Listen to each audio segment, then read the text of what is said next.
Loh kula itu karena hidup dengan istri saya sama anak saya. Jadi yang ngurus anak saya sendiri. Jarang ngurus saya dalam jarang. Ya, memang itu memang saya punya standar pakai kitab-kitab kados hikam. Saya ini merasa hidup di dunia itu sendiri. Saya tak warai lah Allah kalau kotar. Imam yang ngarang hikam itu punya resep supaya kamu seneng terus. Liyakil lama tafrahu bihi, mesti yakil lama tahzanu bihi. Usahakan sedikit sekali apa yang bikin kamu seneng, maka akan sedikit sekali yang bikin kamu susah. Jadi misalnya kulo nih, jadi kiai misalnya cari wong, kulo kiai wong alim, jelas nak ngalim ngalim, nak kiai rapati ya, nak ngalimnya jelas. Tapi nak kiai rapati ya, namun kan kiai tapi orang ngalim. Nah kulo nak darah wong alim malah beli jelas. Nak kiai rapati ya, kulo rapati nurut, tapi aturan masyarakat rapati apa? Nah sampean kiai tapi orang apa? Ngalim. Ya beda. Enggak, ini memang bedanya jauh. Ya mungkin lebih kiai sampean. Cara derdek-derdek dongo meyakinkan sampean. Tapi cara artine dongo piye paham kulo. Lha boten iki nyata, sampe rasa tersinggung. Napa barang-barang napa? Nyata. Nah, kulo sering ditakoki kiai-kiai masalah. Resepnya apa jenenge? Kok jenengan ra tau susah dal kita ra tau wiridan atau mau sisip. Resepnya ilmu itu gini kata hikam. Ulama yang kayak hikam tuh pernah ngarang kitab tuh saking syukurnya entah saking angkuhnya terserah ngomentari. Kamu harus yakin bahwa di sisa hidup Anda itu tidak akan maksiat lagi. Sehingga kalau kamu ditakdir maksiat, anggap saja akhlu maksiatin kudirat alaika. Anggap itu yang Siapa yang menganggap mohal bahwa dia tidak akan dosa sampai mati, berarti menganggap Tuhan itu lemah.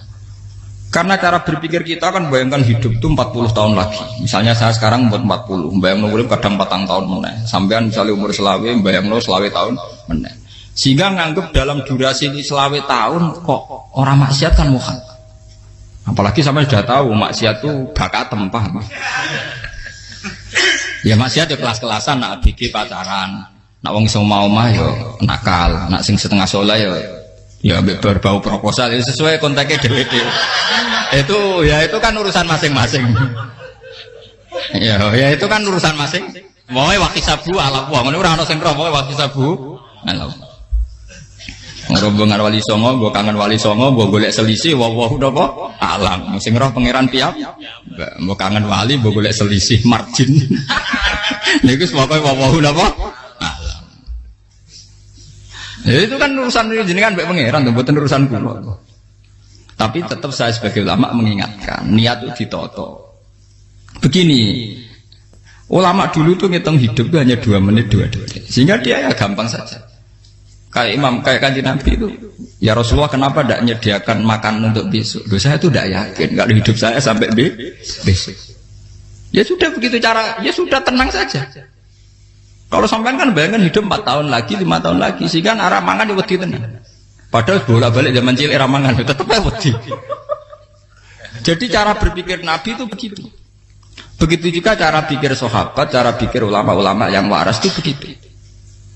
Lu saya itu pernah melarat di Jogja, zaman pertama merantau itu kalau santai saya bilang, Gus kok tidak punya beras nih? Tapi apa yakin nak sesuk urip Pak? Kowe buta mangan sesuk, anak sesuk ijek napa? Cara berpikir ulama itu begitu. Sehingga melihat maksiat juga gitu. Alhamdulillah aku ijek urip 1 detik, 2 detik, 2 menit. Sehingga hidup. Dan itu sudah cukup untuk lafadzkan la ilaha illallah. Makanya kata yang ngarang hikam, betapa murahnya Allah. Surga itu hanya bisa dibeli dengan 2 menit. Karena surga itu senilai la ilaha illallah. Miftahul jannah la ilaha illallah. Itu cukup 1 menit. Berarti surga itu regane mau 1 menit. Dan karena dia nganggap hidup itu 1 menit ke depan, la ilaha illallah, ya sudah. Dia ngitungnya hidup itu per menit. Kalau sampean kan enggak, per 10 tahun, per 20 tahun. Sehingga kriminal betul, cara pandang sampean itu kriminal betul. Sehingga bayang kudu di duwe, kudu di bojo, nak kiai kudu di pengaruh. Lah kalau saya enggak. Saya meskipun enggak sehebat itu, tapi mewarisi keilmuan mereka. Jadi misalnya saya jadi ulama, itu bayang di santri musito. Islam pokoknya ke Ahmadiyah ya gitu saja. Ya pokoknya ya sudah gitu. Orang bayangno santri sing kelambinan takwa khusyuk salam tempel demen gelo, demen apa? Lo tanyakan santri-santri saya itu mungkin belum pernah nyuruh istri saya bikin kopi. Bisa dihitung. Karena saya itu sederhana saja. Misalnya saya pergi dari Jogja ini yang nyata salam. Bayangno bojo gue semaca gawekno kopi, bukakno lawang malah kecewa. Seperti umumnya orang kan gitu. Semerantau ada bang bojoku nyuambut, digawekno kopi, digodhogno banyu hangat teman, bareng teko bojone wangep kukur-kukur. Karena tarifnya dia ideal, maka mudah kecewa kalau itu tidak terjadi. Nak kula mboten, sebayangno kaya Jogja, bojoku cek utuh Islam, nak salat 5 wulan ya sudah gitu. Pakai standar-standar yang minimalis. Saya dari rumah bangun sampai ngaji ya, pokoknya melek, ya sudah nak sholat demadem nopo, mulanya sudah gitu. Andai kan saya pakai standar maksimal, maka akan mudah kecewa. Rasulullah juga begitu. Rasulullah itu ngadepi Sayyidah Aisyah, itu ya begitu, ngadepi Hasan Husain. Sehingga tidak ada cerita Nabi mudah kecewa, betul. Karena Nabi bayangkan anak istrinya itu ya minimalis sekali, urusan dunia maksudnya minimalis sekali. Misalnya Nabi pagi-pagi tanya, ya Aisyah apa ada sarapan? Tidak ya Rasulullah, ya ikan asumu kan itu saya puasa. Kalau sampean usul-usul lah juga no kopi wedok opo, itu kan repot. Muni-muni itibak sunnah Rasul tapi tidak pernah sampai mendekati sunnah nopo Rasul. Sehingga ya tenang saja Nabi. Saya tuh alhamdulillah bisa niru dalam gitu-gitu tuh bisa. Makanya ini kiai muda paling jauh. Banyak kiai-kiai yang sepuh itu kalau urusan gitu konsultasi masa. Gus siapa kain. Ini kalau ada sampai era dekarun.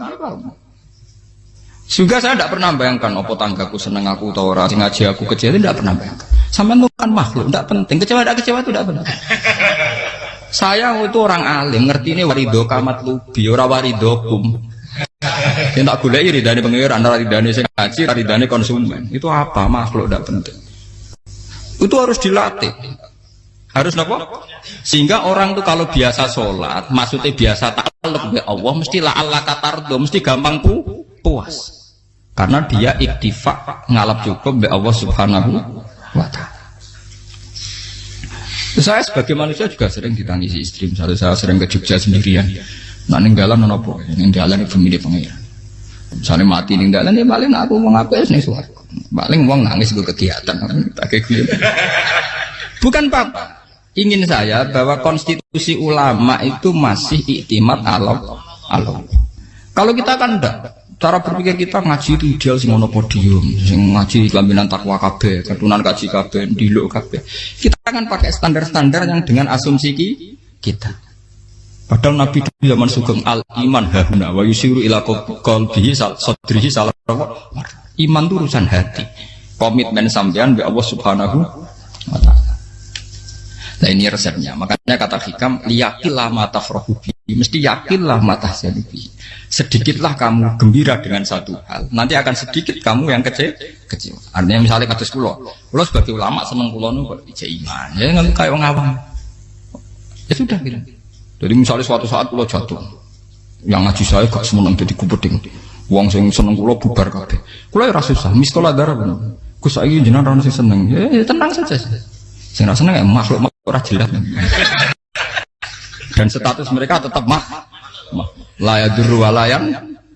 Ini harus dilatih. Sehingga Nabi itu ya meskipun beliau itu perang, sahabatnya meninggal ya tenang saja. Nabi cara berpikir yang meninggal mereka mati syahid, yang masih hidup dianggap berpotensi melakukan kebaikan. Sama tak warai resep-resep dari Rasulullah SAW. Saya ini sebetulnya memaksa, menjelaskan ini maksa karena saya inginnya jadi ulama yang kayak umumnya orang. Tidak ideal amat. Tapi kan saya ditekdir ilmunya itu ideal. Jadi terpaksa saya jelaskan. Tapi kalau perilaku saya tidak akan ideal. Soalnya ngawur. Saake mari Ghafuri pengiran nganggur bolak-balik cerita.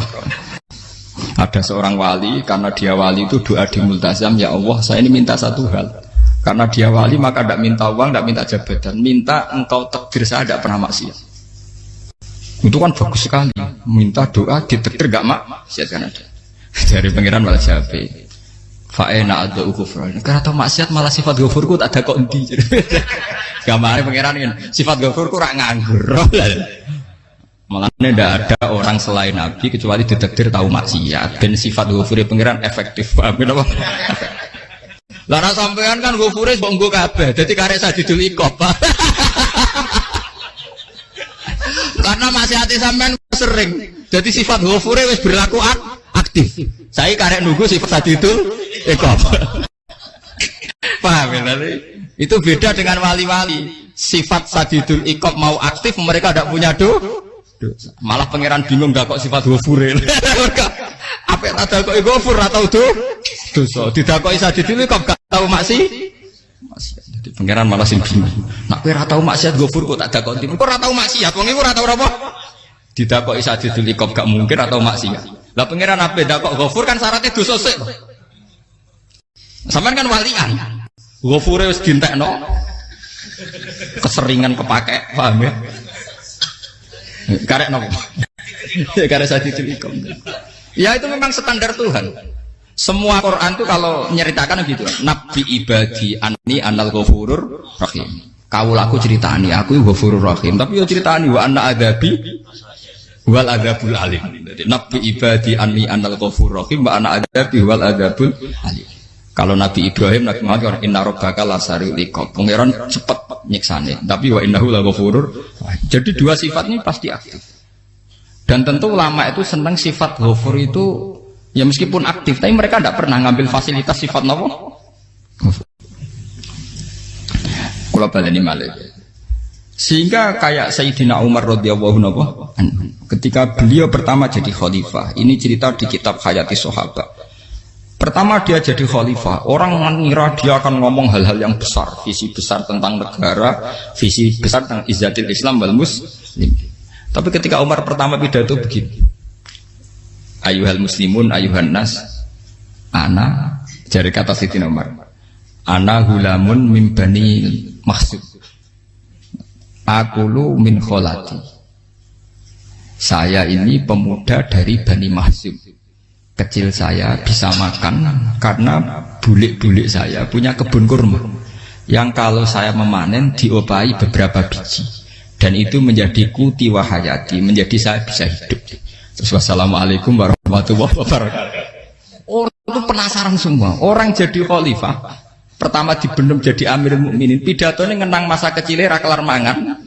Kelare mangan mergo buruh bulike. Paham ya? Ngondoh kurma terus dikai tamarotin. Beberapa kurma sing dadekno iso. Dan itu saya pakai sampai ketemu Allah Subhanahu wa taala saya pakai. Misalnya sekarang saya mulya, misalnya kalau dibilang mulya, ya ono sing nyucup, ono sing husnudzon, ono sing hormat, ya macam-macam sawangane. Itu bodoh sekali kalau saya menikmati itu, bodoh sekali. Paling banter nikmati dicucup, dihormati itu apa? Tapi kalau nikmatnya bisa makan saat itu tuh nyawa. SBY jadi presiden prestasi, Gus Dur jadi presiden prestasi, tapi umpama presiden tetap mangan. Prestasi tertinggi ada bisa makan selisat dirumki gojogonyo. Makanya Umar mengingatkan. Sebetulnya nikmat tertinggi saya itu tidak saat saya jadi khalifah, saat itu kok aku iso mangan, cara gak aku mati. Paham ya?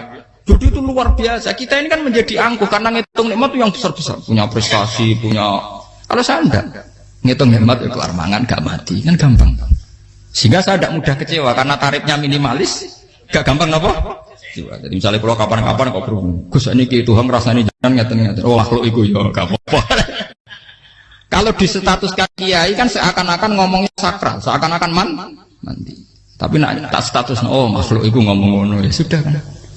Menjadi kan sudah distatuskan sebagai apa?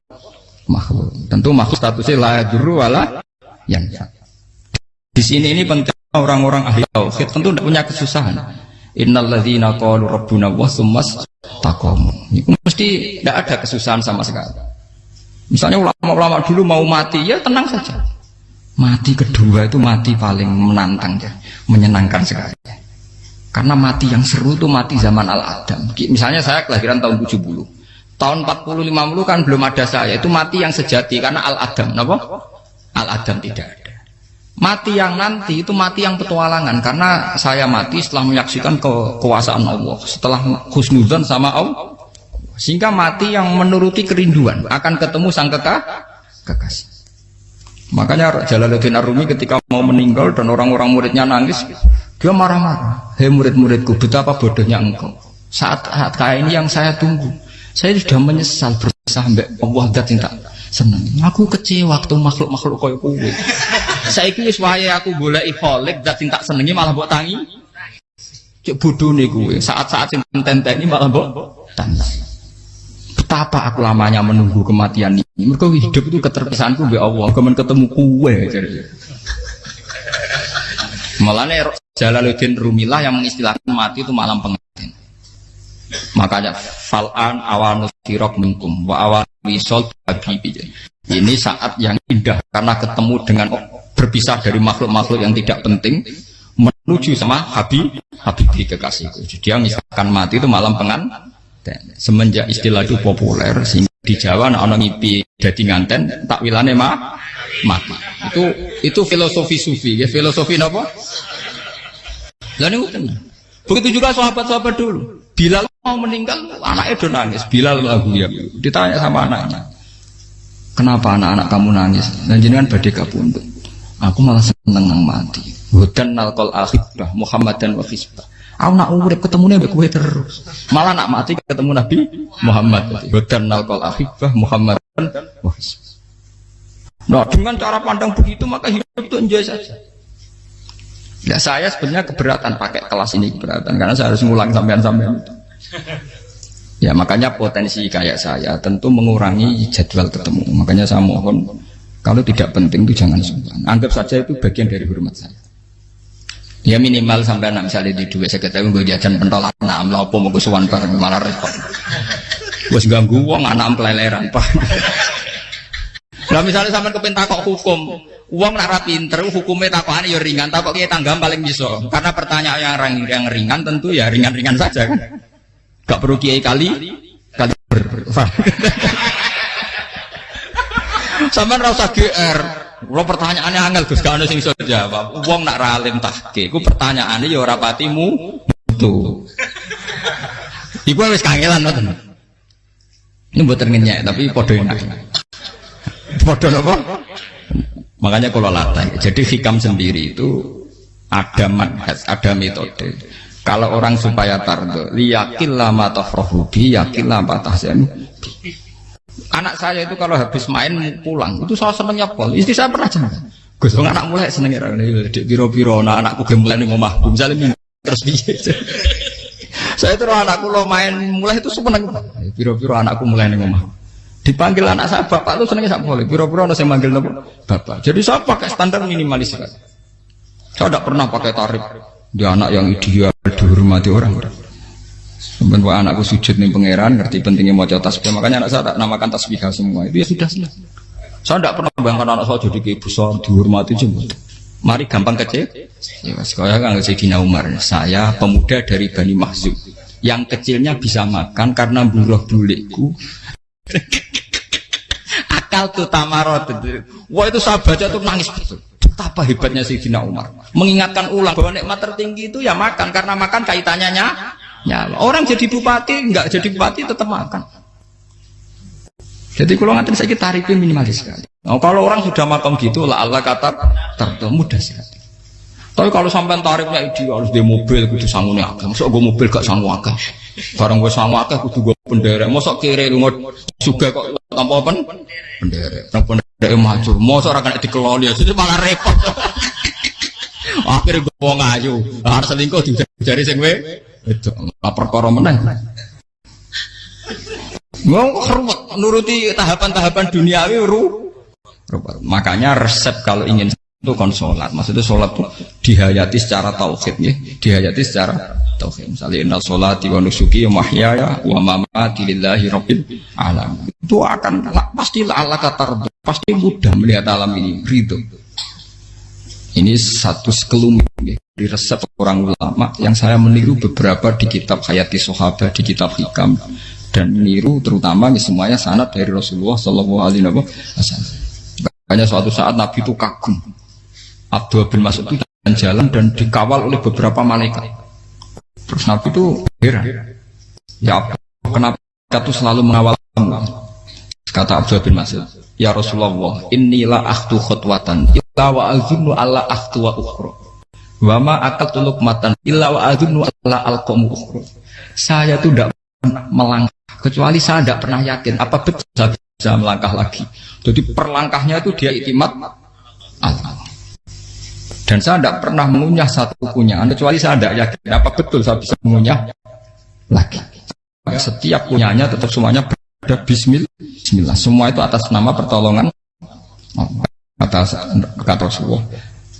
Orang kakak andikan saya ada nabi terakhir itu jadi nabi. Jadi makanya dulu Nabi itu sering ngendikan, adekan orang-orang kayak gitu itu ada nubuah, tentu mereka punya derajat napa? Nubuah. Jadi tidak jadi Nabi tapi punya derajat napa? Nubuah. Lah orang yang cara berpikir gitu tentu tidak khawatir apa yang hilang dari dirinya, karena dia berkontrak dengan Tuhan hanya per menit per detik. Jika mempunyai resep al-mu'min yusiru sana Allah ayakuna li nafsi dzakiron. Seorang mukmin yang sejati tentu kontaknya dengan Allah Subhanahu wa taala dan dia tidak pernah ingat dirinya sendiri. Kayak sampean pas umat tapi Allahu Akbar, Allah Maha Besar, subhanak. Selalu ana wong ngrasani termasuk lali utange barang iku. Tapi yang jelas kan menjadi enjoy dengan dirinya sendiri. Paham ya? Menjadi enjoy dengan dirinya karena dia tidak sering punya kontrak dengan makhluk. Nah ini maksudnya Allah kau janganlah Allah kata kamu pandang apa nak sholat terus kabul kajah apa nak sholat terus untuk duit ya ber karena cara pikir iso aja nak duit ya. Dan ini resep ya, dan resep ini dari ulama-ulama yang istinad ila Rasulillah sallallahu alaihi wasallam. Karena kalau Nabi itu memang cara pandang Aisyah itu pernah ditanya, ya Aisyah, saya ini ingin makan, apa daging yang dari sahabat ini masih? Wah ya Rasulullah sudah habis karena tak kasihkan tetangga. Itu Nabi tidak marah-marah, malah bilang, kamu benar Aisyah, biru yang kamu kasihkan tuh yang masih.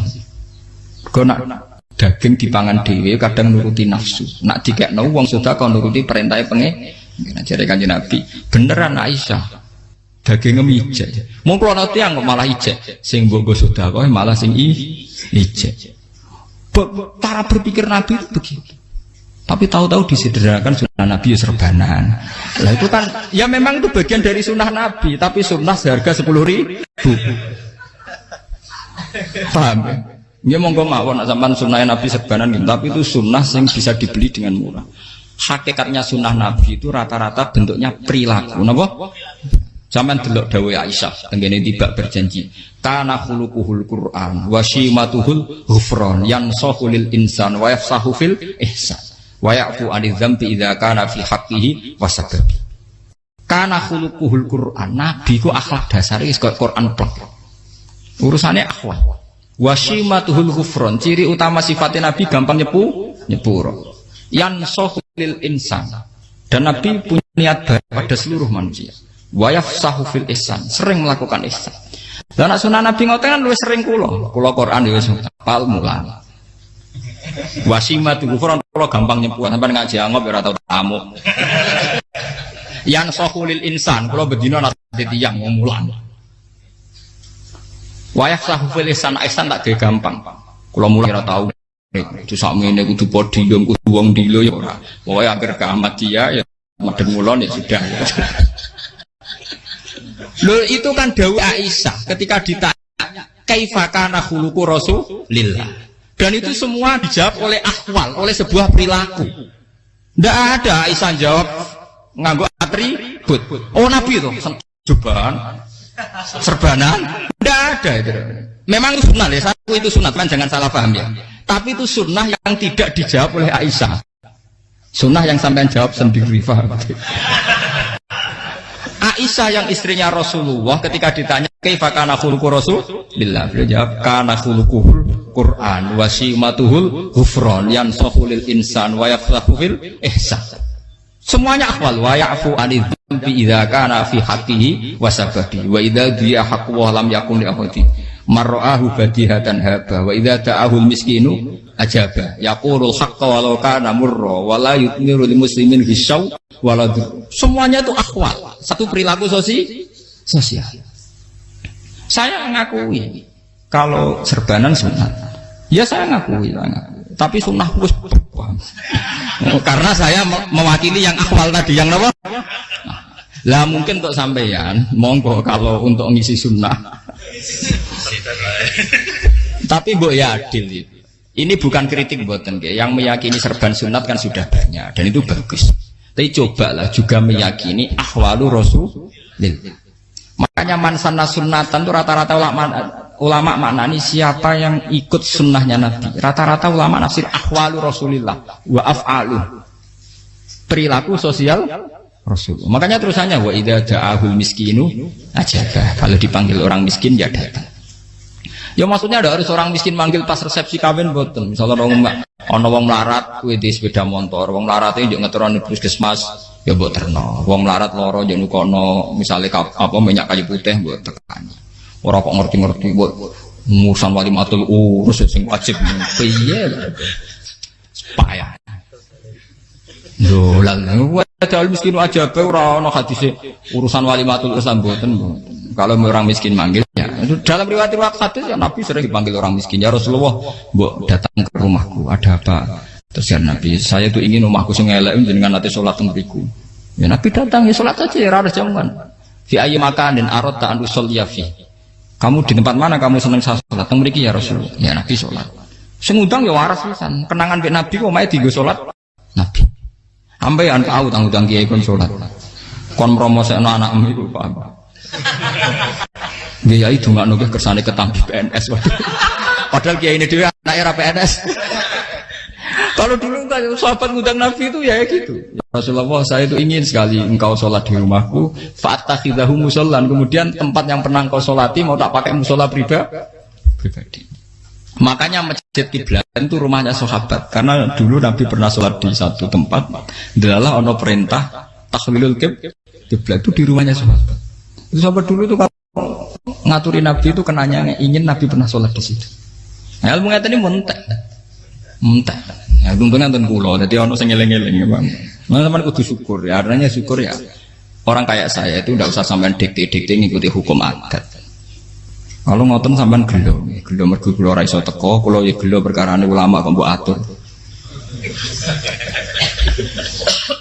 Makanya saya sering guyon cerita saya itu kalau di pasar Pandangan dulu tuh anyaran boyong sering di pasar ditanya sama Gus wong alim kok di pasar piye aneh tuh ya aneh kuwi aneh piye bodohnya wong alim kadang masyarakat tuh tidak sadar keanehan dirinya sendiri mereka enak saja merasa kalau orang alim ke pasar itu aneh mereka tidak sadar orang bodohnya wong alim ya aneh enak saja mereka mikir sepi